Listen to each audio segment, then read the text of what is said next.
નમસ્કાર મિત્રો, આજના આ ખાસ શૈક્ષણિક વિશ્લેષણમાં આપણે ઇન્ડસ્ટ્રીયલ પાવરના એક ખૂબ જ પાયાના અને ધમાકેદાર વિષય પર ચર્ચા કરવાના છીએ. હા, આપણે વાત કરી રહ્યા છીએ 3-ફેઝ ટ્રાન્સફોર્મરની.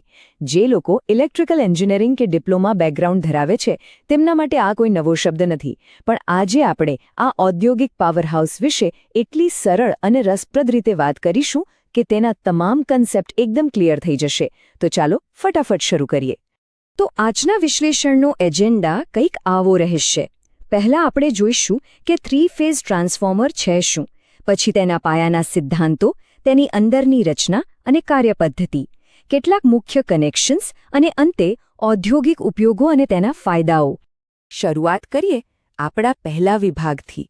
3-ફેઝ ટ્રાન્સફોર્મર ખરેખર શું છે? સીધી ભાષામાં કહીએ તો 3-ફેઝ ટ્રાન્સફોર્મર એક એવું પાવરફુલ ઇલેક્ટ્રિકલ ડિવાઇસ છે જે 3-ફેઝ ઓલ્ટરનેટિંગ કરંટ એટલે કે એસી વોલ્ટેજ સાથે રમે છે. તેનું મુખ્ય કામ છે વોલ્ટેજને જરૂરિયાત મુજબ બદલવાનું. તે વોલ્ટેજને વધારી પણ શકે છે અને ઘટાડી પણ શકે છે. પાવર સ્ટેશનથી લઈને આપણી ટ્રાન્સમિશન લાઇનો સુધી આ મશીન વગર પાવરની હેરફેર શક્ય જ નથી.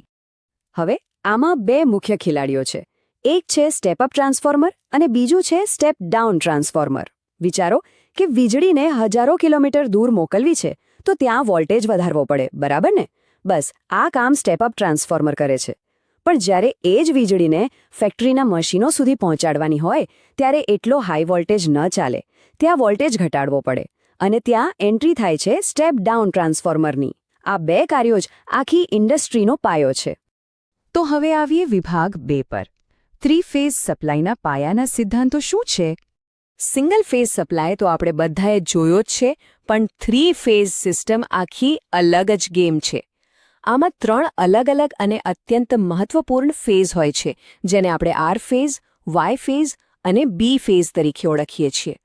આ ત્રણેય ભેગા મળીને એક એવી શક્તિશાળી સિસ્ટમ બનાવે છે જે ગમે તેવા ભારે ઔદ્યોગિક લોડને આરામથી ખેંચી શકે છે.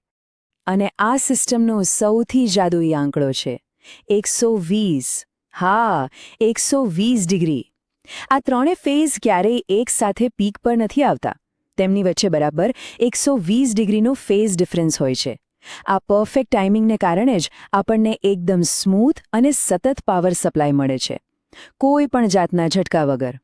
આગળ વધીએ વિભાગ 3 તરફ, રચના અને કાર્યપદ્ધતિ. ચાલો આ મશીનને અંદરથી જોઈએ. જો આપણે ટ્રાન્સફોર્મરને ખોલીએ તો મુખ્યત્વે 3 ભાગ જોવા મળે. સૌથી પહેલા છે કોર. આ કોર લેમિનેટેડ લોખંડની બનેલી હોય છે, જેથી પાવર લોસ ઓછામાં ઓછો થાય. ત્યારબાદ આવે છે પ્રાઇમરી વાઇન્ડિંગ, જે મેઇન સપ્લાયમાંથી ઇનપુટ લે છે. અને છેલ્લે સેકન્ડરી વાઇન્ડિંગ, જે બદલાયેલા વોલ્ટેજને આઉટપુટ તરીકે બહાર મોકલે છે. આ ત્રણેયનું ટીમવર્ક ખરેખર કમાલનું છે.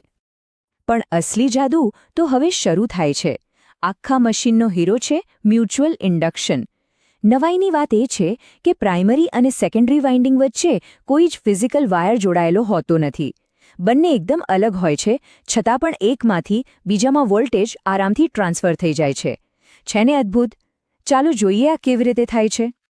આખી પ્રોસેસ કંઈક આ રીતે કામ કરે છે. સ્ટેપ 1, પ્રાઇમરી વાઇન્ડિંગમાં એસી સપ્લાય જાય છે. સ્ટેપ 2, એ સપ્લાય અંદર એક જોરદાર મેગ્નેટિક ફ્લક્સ એટલે કે ચુંબકીય ક્ષેત્ર બનાવે છે. સ્ટેપ 3, આ મેગ્નેટિક ફ્લક્સ સામે રહેલા સેકન્ડરી વાઇન્ડિંગ સાથે અથડાય છે, એટલે કે તેને કાપે છે. અને ફાઇનલ સ્ટેપ, આ કાપવાની પ્રક્રિયાને કારણે સેકન્ડરી વાઇન્ડિંગમાં ઇલેક્ટ્રોમોટિવ ફોર્સ અથવા ઇએમએફ ઉત્પન્ન થાય છે અને વોલ્ટેજ ટ્રાન્સફર થઈ જાય છે. ચાલો હવે વિભાગ 4 પર નજર કરીએ.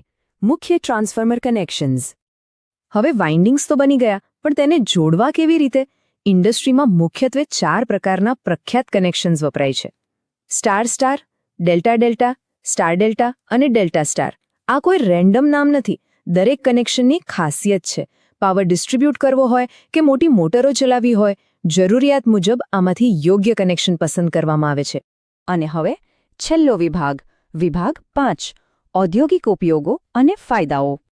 વાસ્તવિક દુનિયામાં આ ટ્રાન્સફોર્મર્સ ક્યાં જોવા મળે છે? પાવર સ્ટેશનો અને મોટા સબસ્ટેશનોમાં તે ઉચ્ચ કાર્યક્ષમતા આપે છે અને પાવરનો બગાડ અટકાવે છે.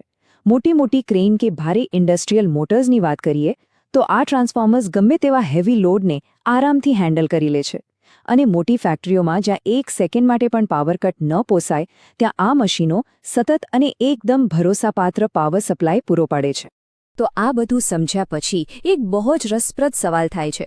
જરા વિચારો, જો આ મ્યુચ્યુઅલ ઇન્ડક્શનનો જાદુ ન હોત અને 3 ફેઝ ટ્રાન્સફોર્મર્સ દ્વારા મળતો આ સતત પાવર ન હોત, તો શું આપણા આજના આધુનિક ભારે ઉદ્યોગો અને વિશાળ ફેક્ટરીઓ આટલી સરળતાથી ચાલી શક્યા હોત? કદાચ શક્ય જ નહોતું. ખરા અર્થમાં આ જ આપણા ઔદ્યોગિક વિકાસની કરોડરજ્જુ છે. આ વિચાર સાથે જ આજના વિશ્લેષણને અહીં વિરામ આપીએ છીએ.